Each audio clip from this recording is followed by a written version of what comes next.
I now call the leader of Reform UK, Nigel Farage. We are the new kids on the block. We have no experience in this Parliament whatsoever, even though some of us have tried many times over the years previously to get here. So we can't judge you from working in this place, but we can judge you from the way the outside world sees you. Believe me, folks, this is just the first step of something that is going to stun all of you. Thank you very much. Nobody on the front bench has ever worked in private business. Nobody on the front bench understands what genuine risk capital is. Hard work is the only way anybody succeeds individually. And hard work is the only way we're going to have a chance as a country to turn any of this around. We are in much deeper trouble than anybody on either front bench dares to admit. You know, for a Labour Party that couldn't define what a woman was, couldn't define what a working person was, well, after today I'm pretty convinced they can't define what economic growth is. We believe that a society looks after its weak, but encourages everybody else to do the very best it can. We don't care about skin colour, we don't care about orientation, we care whether you share the values of this country. We care whether you obey the law, and we'll judge you on who you are. We'll judge you on who you are as a person. Isn't this what everybody wants? Is that what we're going to fight for? Can we make history? Are you going to be part of it? Thank you very, very much indeed. A series of these events, 4 of them in the first couple of weeks of the year, and every single one of them was sold out, oversubscribed within 48 hours. We could have filled this room 3 times over. But those that couldn't get tickets aren't missing out, because what we're doing with these is we're live streaming them on all of our platforms, including one called X. And, you know, we have good days and bad days in our relationship, but that's the way it is. But we live stream these events. And, you know, last Friday evening, we were in Leicester, and watching through the party's accounts, my accounts, on Facebook, on X, TikTok, and elsewhere, it wasn't just 1,000 people in the room. 900,000 people watched our event last Friday. And I know there are many of you sitting at home right now watching this, and you've seen the speeches that have come before. And I'm talking to you right now. These people in this room are all paid up members of Reform UK. But I know that most of you watching this at home believe in what we're trying to do, want this country to be saved. You've not yet joined the party. So please go on to the Reform UK website and join the People's Army, and do it right now. And talking of that, have you all seen the live membership ticker?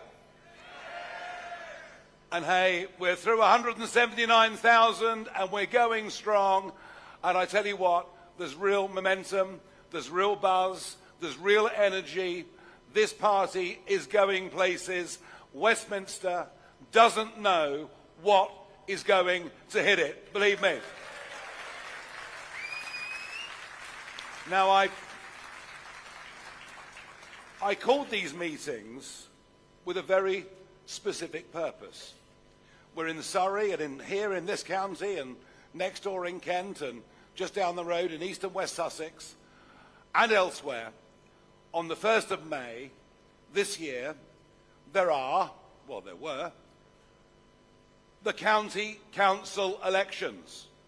They posed a massive opportunity for this party, and frankly, myself and Zia, our really excellent chairman of the party, who I'm proud to work alongside, who you heard from earlier. And we really have spent we really have spent the last 5 months trying to get the branches opened, trying to get the candidates to come forward to be vetted, getting them in position. We have been putting everything into fighting these county council elections up and down the length and breadth of England. But the Labour Party want to change local government. They want to get rid of county councils. They want to destroy the idea of county identity. And personally, I think county identity matters a great deal. I really do. They want to abolish district councils, which means that the smaller rural areas will get dominated by the bigger urban areas. And then above all of that, they want to have mayors for all of the counties. And whenever you have a referendum on this, the people say, no, we don't want it. None of this was in the Labour manifesto, but this apparently is what they're going to do. And that has given the Conservatives, who are in charge of these counties, the opportunity to apply for a delay.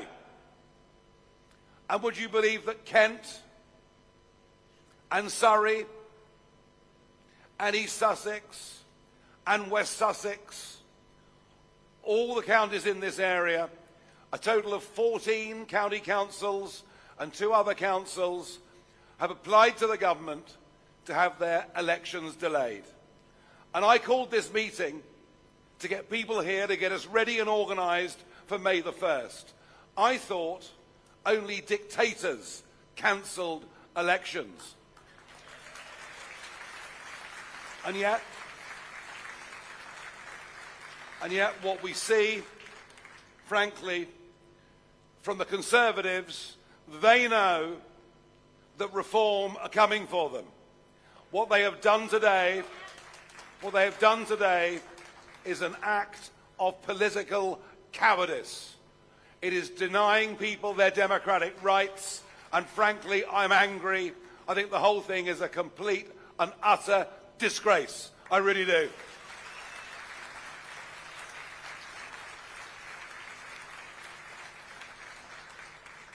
But we must not, in these counties here, allow what they've done to stop or quell our momentum in any way.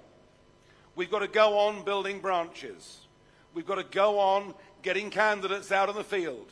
We've got to go on putting leaflets through doors. We've got to go on building data.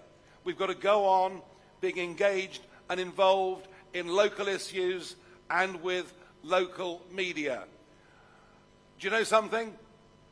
When these elections do finally come, they'll be in for an even bigger shock, because we'll be bigger and better organised and stronger, and we'll get even more votes than we would have done on May the 1st this year.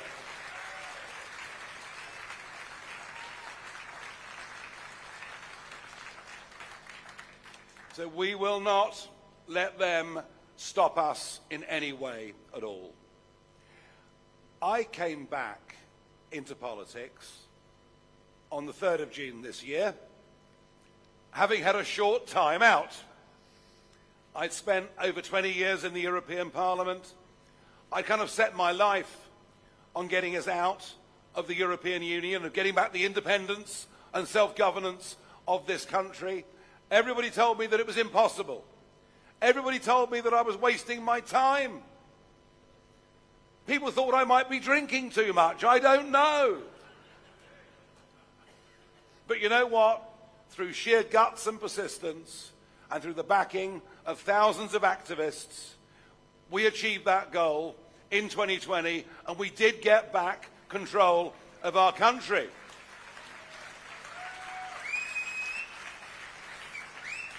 And of course, the big part of that was to control our borders. Take back control of our borders. That's what Boris said, wasn't it? And in manifesto after manifesto, they promised us net migration would be reduced to tens of thousands a year. And in 2023, net migration was 1 million.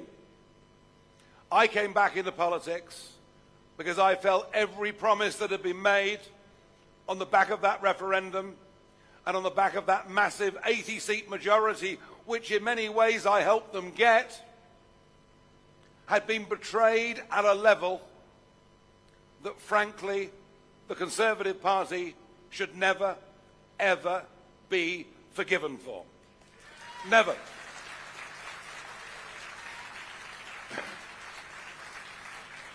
And I could see that we were in societal decline. I could see that we were in economic decline. And frankly, as bad as the Conservatives were, it seemed to me that Labour would be a little bit worse. Now, I got that wrong. They're a lot worse. But they're not really, are they? Because whether it's the net zero policies that Richard was talking to you about earlier, giving our industries the most expensive electricity in the world, closing down manufacturing in our countries, to the lunacy of what happened this Wednesday, when we weren't very far away from the lights going out, because we rely on wind energy. And sometimes the wind doesn't blow. In fact, the wind is not going to blow for the next 8 days. We're going to be reliant on importing electricity from Europe and from Norway. But when it's cold there, they want their own electricity. Because you see, there are countries in the world that put their own people first. Not us, obviously. And you can blame mad Ed Miliband for all of this, but who started it? It was Boris, but Theresa May above all. That piece of legislation that was pushed through was done by Theresa May. In reality, we've got a uni-party. There isn't much to choose between them. And we are the radical alternative. We are the people that believe, even though this country is in deep and desperate decline, that with the right leadership, with the right belief, we can turn this round and we can get back some common sense in our lives and a country that once again understands you have to help business, not harm business. You have to encourage hard work. You have to applaud success and have a tax system that keeps your best and brightest people here paying taxes, without which we don't have a good education system, a national health service, or a care service of any time. And we're that party. We have a positive vision. We can make this country far better than it is, and that is what we intend to do.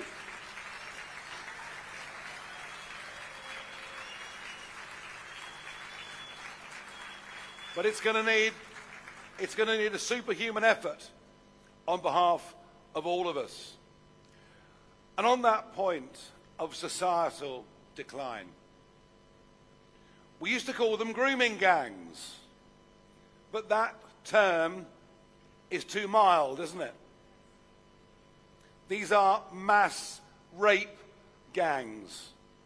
What has happened and the scale on which it's happened seems to be almost incalculable. Charlie Peters, the investigative reporter for GB News,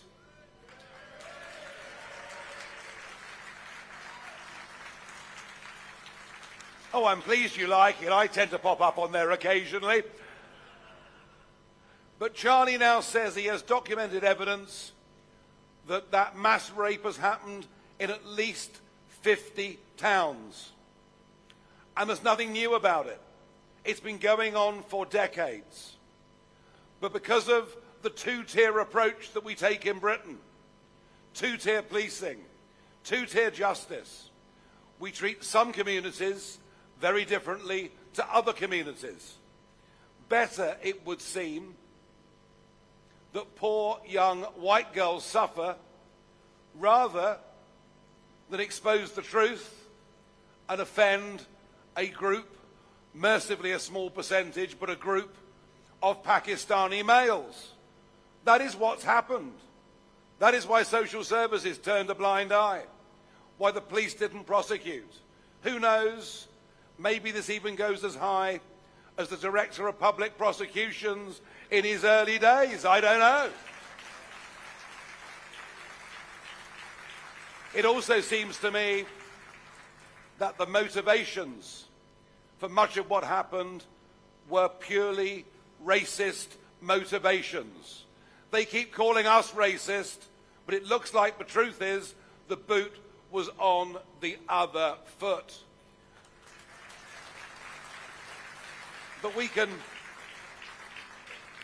speculate, but don't we deserve to know the full truth? Don't we deserve to know the extent of this across our country? Don't we deserve to know how long it's been going on?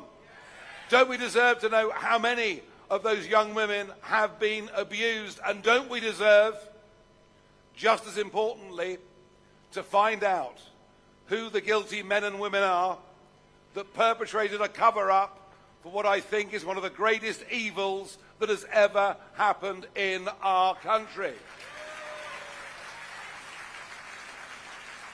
And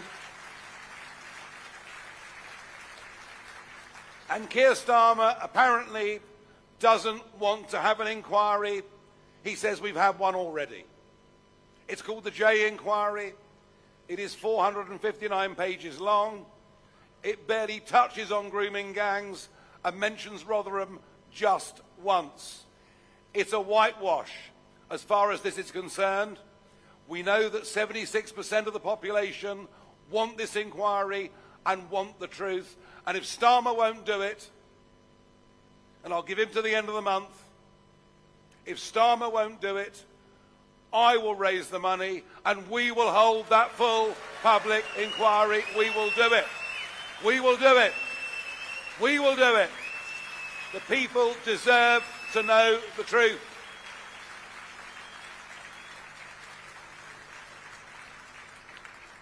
And I also talked about economic decline.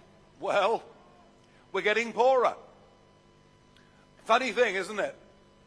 The more immigration goes up, the poorer we become. It's truly incredible that of the last 2 million people that came into Britain under a Conservative government, those that came in from outside the European Union, of those 2 million, only 16% are working. Only 16% are earning and paying tax. The rest effectively become a burden on the state. We need some frank, plain speaking. And I say that as somebody and a party that I lead. We want no truck with extremism of any kind at all. We don't actually care what colour you are. We don't care what gender you are.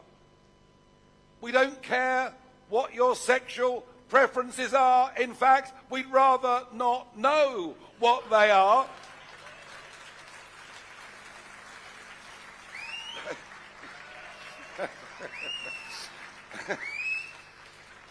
But we want to live in a country where everybody is equal and people are judged regardless of who they are or what they are, on how they behave and whether they share the values that the rest of us share. Let's have a society of genuine equals.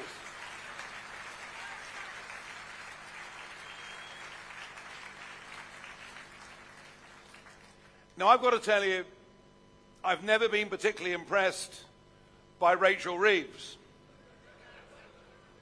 But my colleague Lee Anderson, I mean, Lee is funny. He really is funny.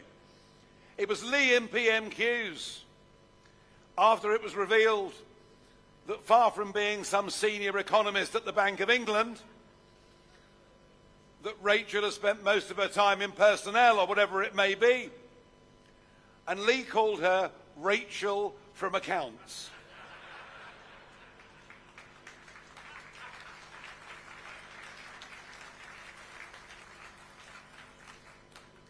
Folks, I promise you, when it comes to handling the economy, they haven't got a clue. Not a clue. Not one person on that Labour front bench has ever worked in private business. Not one. And what they did in that budget, and in the weeks preceding it, they're going to pump more money into the public sector and hammer the private sector. They say they're a government about growth. I promise you, when we see the next figures, you'll find we're in recession already. And economics and money operates as much as anything on confidence. But look at Starmer and Reeves together. Does that inspire confidence? They're miserabilists.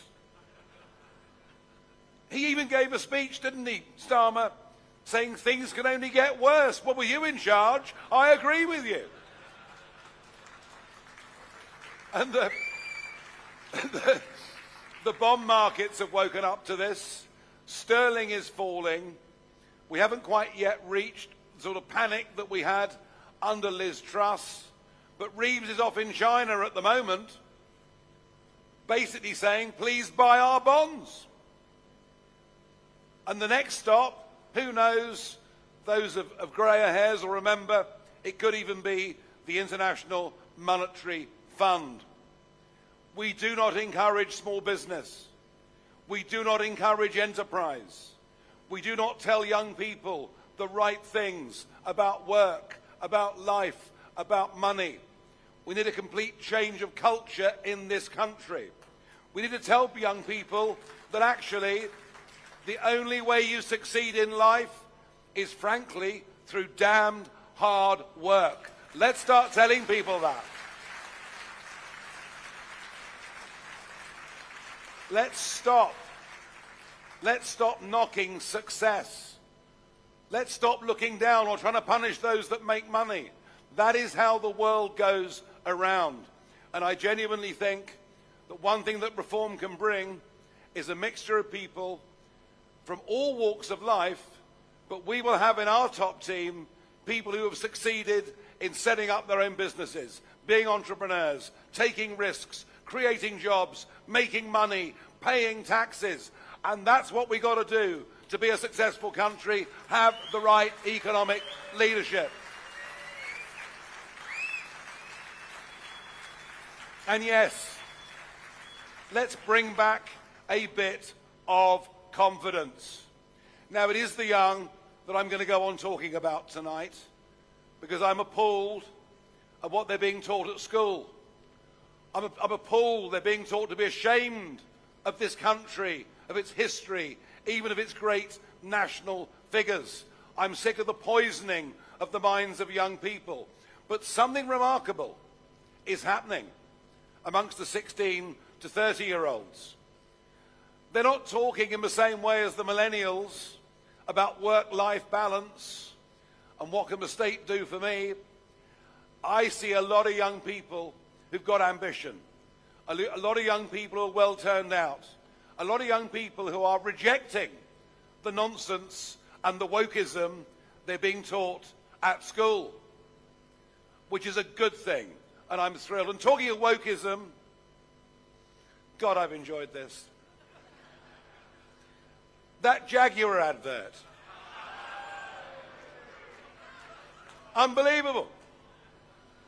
I mean, you're advertising a car with no cars. Just a bunch of weirdo-looking people walking through a door.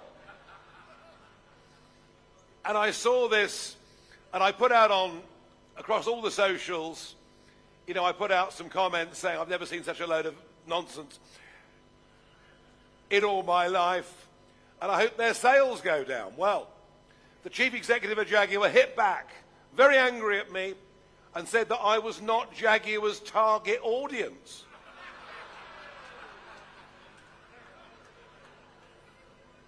I would have thought with gin and Jags, I thought I was the perfect target audience for a Jaguar, but anyway, the good news is their sales figures came out yesterday, and in the last quarter they've fallen by over 25%. Go woke, go broke. That's got to be the message. And the same applies to my friends at National Westminster Bank as well. this is the nonsense that is not just in the public sector, it's in the big corporate sector as well. And these are the things that we will stand up and fight back against. But on this theme of young people, we've now got young people joining this party. I've got 1 million followers now on TikTok, nearly all young people. And it's with young people,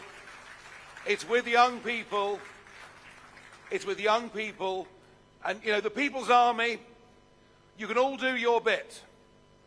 And I hope you will all do your bit. But we need lots and lots of young legs, don't we, out there campaigning, helping us. We need that youth and energy. And I'm pleased tonight to introduce you to one or two of them. I'm going to begin with a man called Robin Hunter Clark.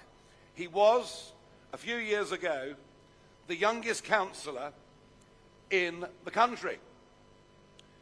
Since then, he's gone on and qualified as a solicitor. And last year, he was one of the few Conservative gains in local elections that happened all over the country. But tonight, I'm not sure he's told the Conservative Party this yet, but tonight Robin Hunter Clark joins me on stage because he is joining Reform UK.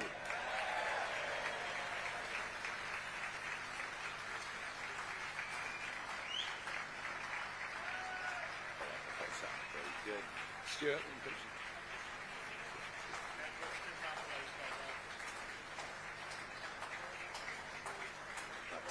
Yeah, fine.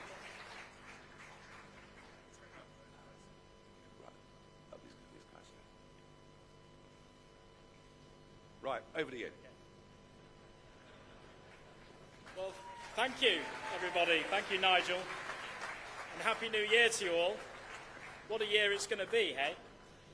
It's an absolute pleasure to stand before you tonight as your newest councillor, and I've come all the way from Norfolk. So the authority I belong to is a district council called Breckland, for those of you that may know it. And so I'm very proud to stand here before you this evening, now representing Reform.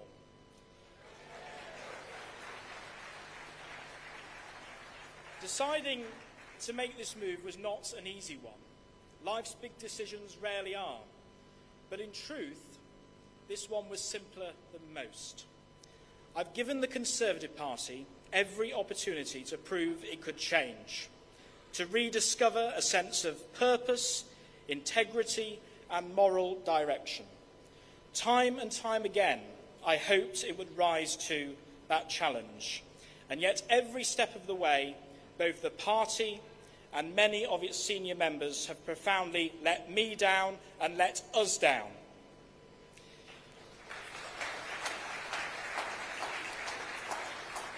Ladies and gentlemen, much has been said recently about the Conservative Party dying.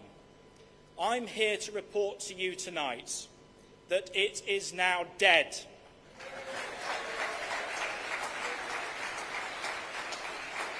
In fact, I checked for a pulse before I left it, and I can confirm it's not just dead, it's been embalmed, buried and forgotten.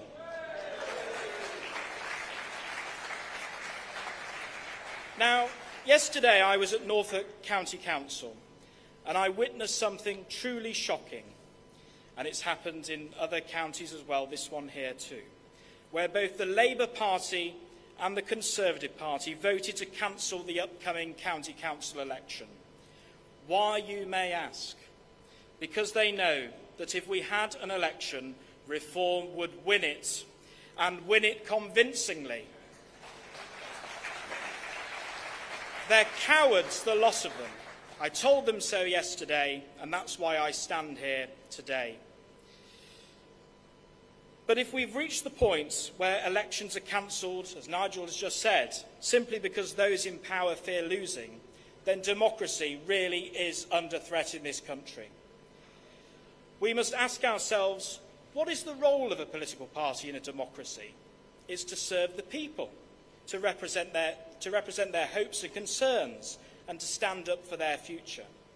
When a party becomes more interested in clinging to power than serving the public, it has lost its way. And that's exactly what I witnessed yesterday. Thank you. I want to pay a special tribute, you won't know her, but I want to pay a special tribute to her, to one Conservative councillor, a lady called Claire Bowes, who stood tall and principled against the tide in Norfolk.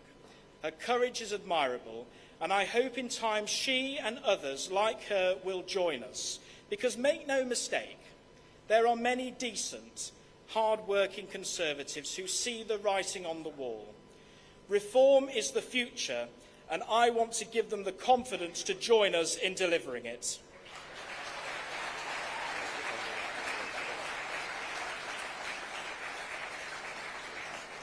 This country is crying out for change. Every corner of our nation demands reform.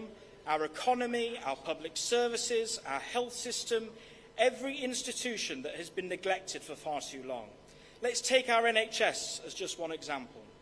For years we've heard politicians promise change, pledge billions and roll out headline-grabbing policies, yet nothing has improved for patients or staff.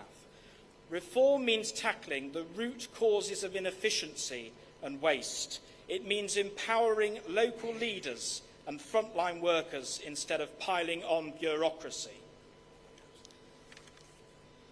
Our education system, too, needs a serious overhaul. Every child in this country deserves access to a high-quality education that prepares them for the challenges of the modern world. That doesn't mean tinkering with targets or exam structures. It means bold, forward-thinking reforms that put the needs of children and their future at the heart of every decision.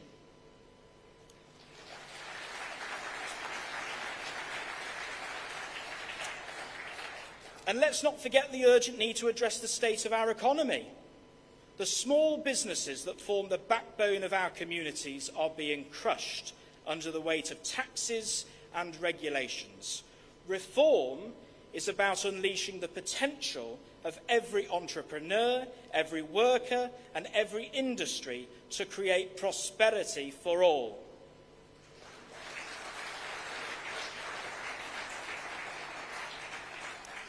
A year ago, perhaps even a few months ago, if someone had said that Nigel Farage had a shot at becoming Prime Minister of the United Kingdom of Great Britain and Northern Ireland, people would have laughed, wouldn't they? Well, they're not laughing now. I think we know that one, don't we? The opinion polls are clear. The momentum is real. Reform UK is giving voice to millions of people who have felt ignored, forgotten, or taken for granted for far too long.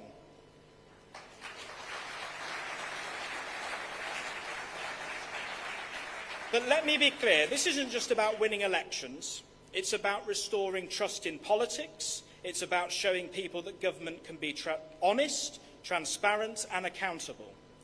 It's about building a movement that puts the British people first and delivers the change they desperately need.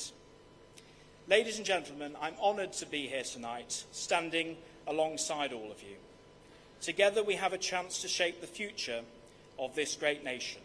Let's seize it with both hands. Thank you for your time and your warm welcome. Onwards and upwards.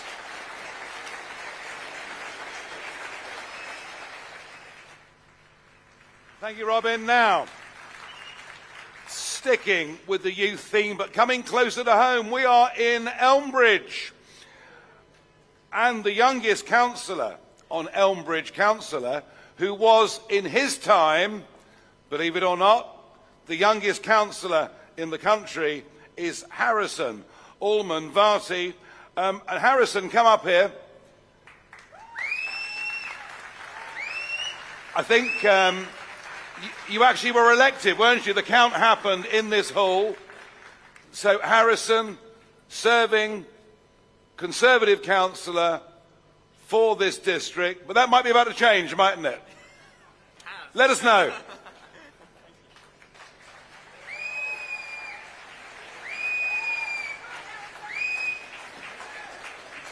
Good evening, Team Reform UK. There's a lot more of you from this angle. My name is Harrison Norman-Varty, and I'm a councillor for Elmbridge Borough Council, and it's an incredible opportunity to stand before you tonight at Reform South East Conference. And I stand before you as a defector, not only as a member from the Conservative Party, but as a councillor.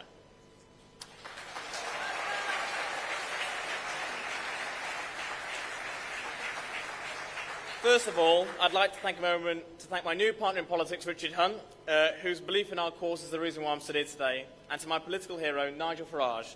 You've inspired me, challenged the establishment, and fought battles most wouldn't dare, and to now stand on the same side as you is honestly surreal.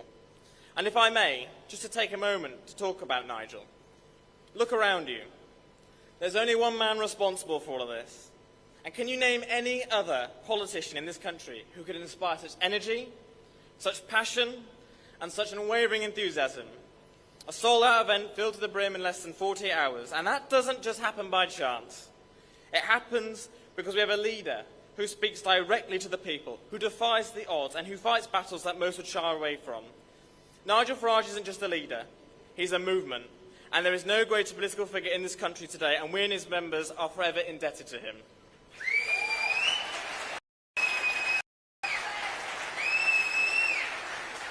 Now, after 8 years as a member of the Conservative Party and as the UK's youngest elected councillor in 2022, I've been on a political journey that mirrors what so many in the home counties are experiencing today. Just a couple of years ago, I was out on the campaign trail knocking doors alongside Dominic Raab, posting leaflets with Theresa May, and shaking hands with Rishi Sunak.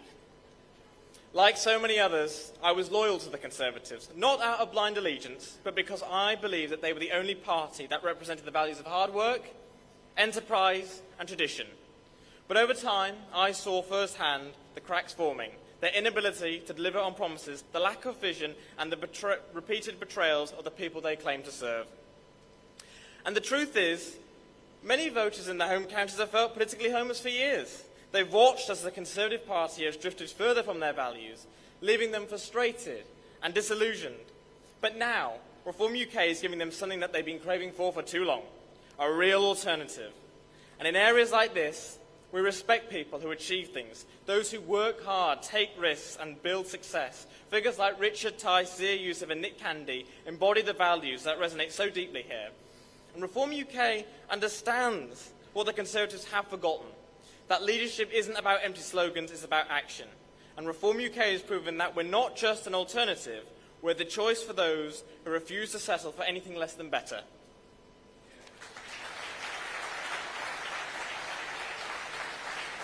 Now, this defection does come with some personal consequences. Now, it's not exactly fashionable to be a straight, white, privately educated English male, let alone a Reform councillor.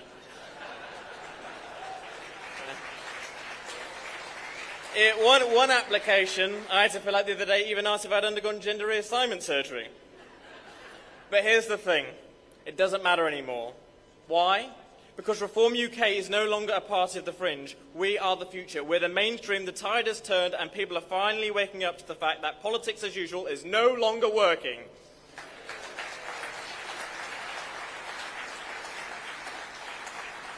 Here in Elmbridge, we're not just your average community. We're home to some of the UK's top taxpayers. 10 years ago, the 130,000 residents of Elmbridge impressively contributed double the amount of income tax of Cardiff and Newcastle combined. Yes. And for what? Most residents in Elmbridge rely on private healthcare and private education. We're a community that gives the most and takes the least. And it's the parallel story of overburdened taxpayers up and down the country. Reform UK is the only party bold enough to stand up and fight for value for money, not just for taxpayers in Elmbridge, but for hard-working families in every corner of Britain.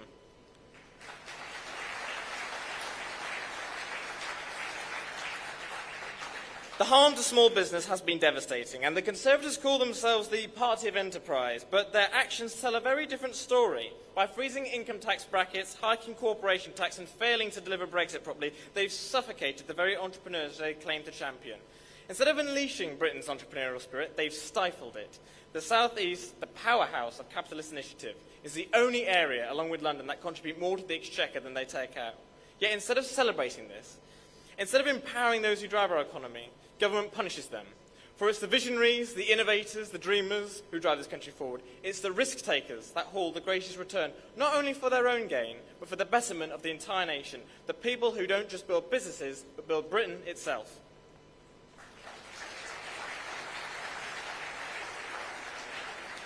Now finally, as part of Reform UK, I'm eager to help build our presence in communities like this, the home counties. Once steadfast in their loyalty to the Conservatives, are now disillusioned by broken promises and endless failures.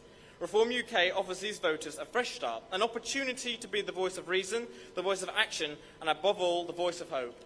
And I stand before you tonight not just as a defector, but as a believer. I believe in the vision, the energy and determination of Reform UK. I believe in our ability to reshape the political landscape of this country. And I believe with every fibre of my being that if we maintain this momentum, Nigel Farage will be the next Prime Minister of this great nation.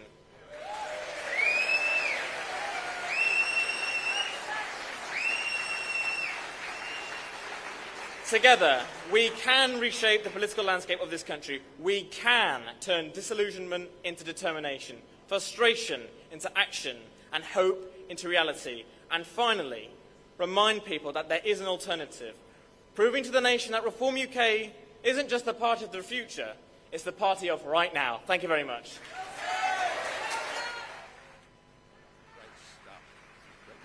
Don't take my notes.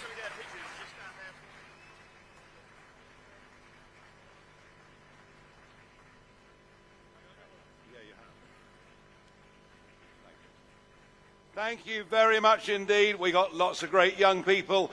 So we've had somebody who was the youngest councillor in the country a few years ago, somebody who was the youngest councillor in the country until recently. Well, that's until there was a by-election in Milton Regis in Kent a few weeks ago, and Reform put up a candidate who was 18 years old. His name is Kieran Miskell, and guess what? He won, and here he is.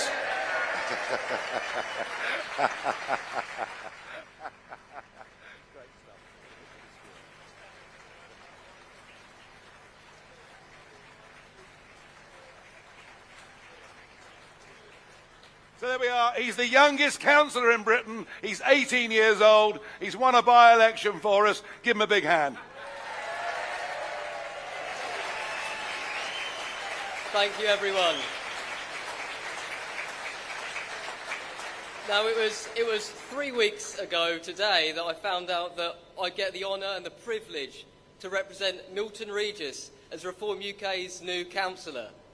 It is a dream of mine, or was a dream of mine, to be the youngest councillor in the country, as it is everyone who is young and politically minded.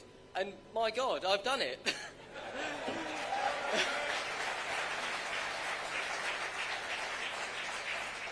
Milton Regis has a history that has lasted over 1,000 years, and I'm very proud to represent that and uphold it. I know there's many people in Milton who are fearful of the expansion of Sittingbourne in destructing their town's notoriety and history. But I will defend that, and I will make sure that everyone in Milton knows that they should be proud of their history, and I will do everything in my power to look after them and represent them as an elected official that I am.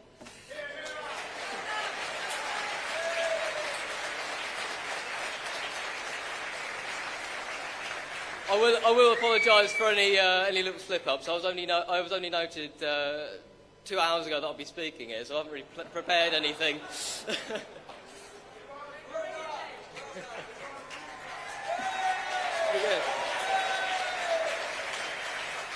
It was, if you told me a year ago that I'd be standing here as the UK's youngest Reform councillor, I don't know what I'd have said.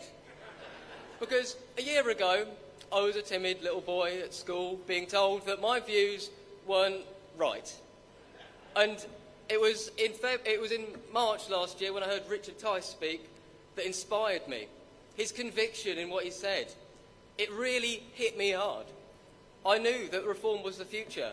And when I became a member at school, everyone laughed at me. And I'm not going to use the same quote, because it's already been used. But I'm here now, representing the country I love. Only reform would have got me there.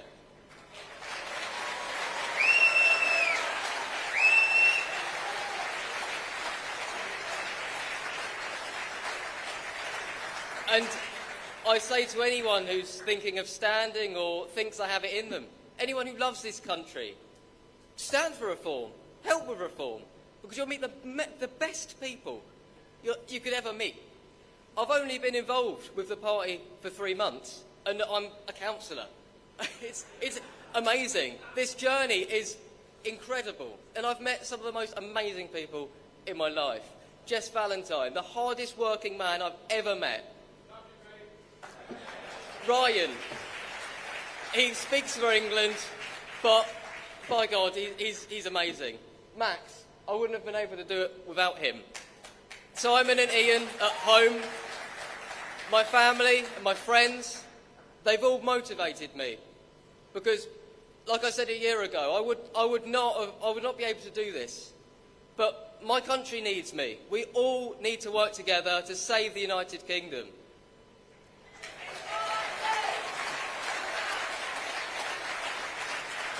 And I ask anyone, young and old, anyone, if you care about the future of your family, the future of your community, and the future of your country, get behind reform, become a member, and let's save Britain.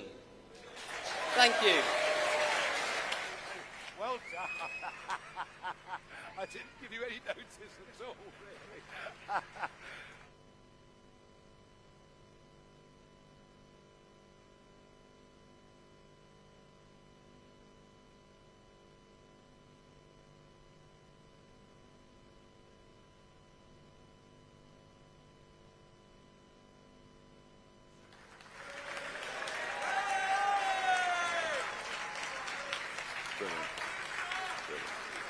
Great stuff. Thank you, everybody. Thank you.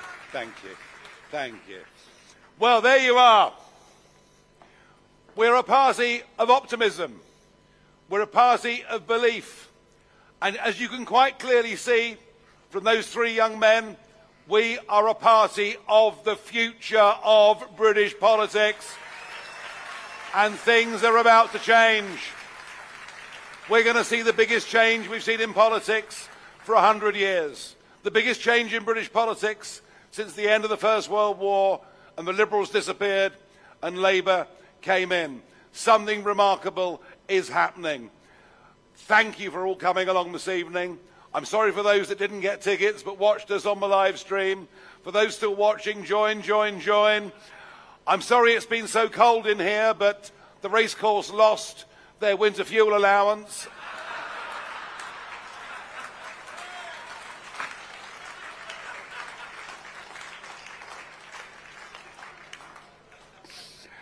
Now, when you leave, the bar will be open. Can you believe I'm on dry January?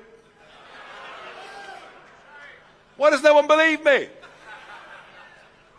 I haven't even cheated. Mind you, I'm not sure, to be honest, I'm not sure I'm going to make it past President Trump's inauguration in Washington, D.C. And shouldn't we draw great inspiration from that Trump victory just a couple of months ago?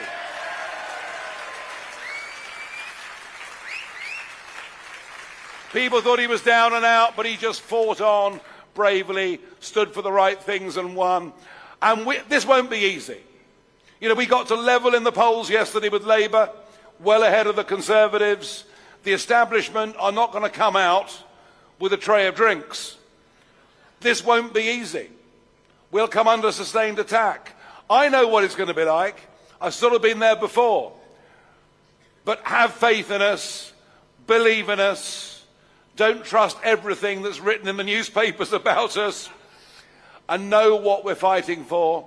And it is for the future of our country. If we don't stand up and do this, this great nation of ours will go down the drain.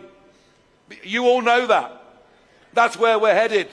We need courage, spirit, and to stand up for those values of family, community and country. So when you leave, have a drink. When you leave, you'll find tables. You'll find a table for Kent, Sussex, there's a Hampshire one, etc. If you're not already part of a branch, if you haven't put yourself forward to be a candidate, you can do so at the end of this meeting at those tables. I would love to have finished tonight to say let's go into battle and fight that campaign on May the 1st. That was the object of being here. That has been stolen from us by an establishment that's terrified of us. But believe you me, we will not only get our own back, we'll get our own back and a lot more. Thank you very much indeed, everybody. Thank you.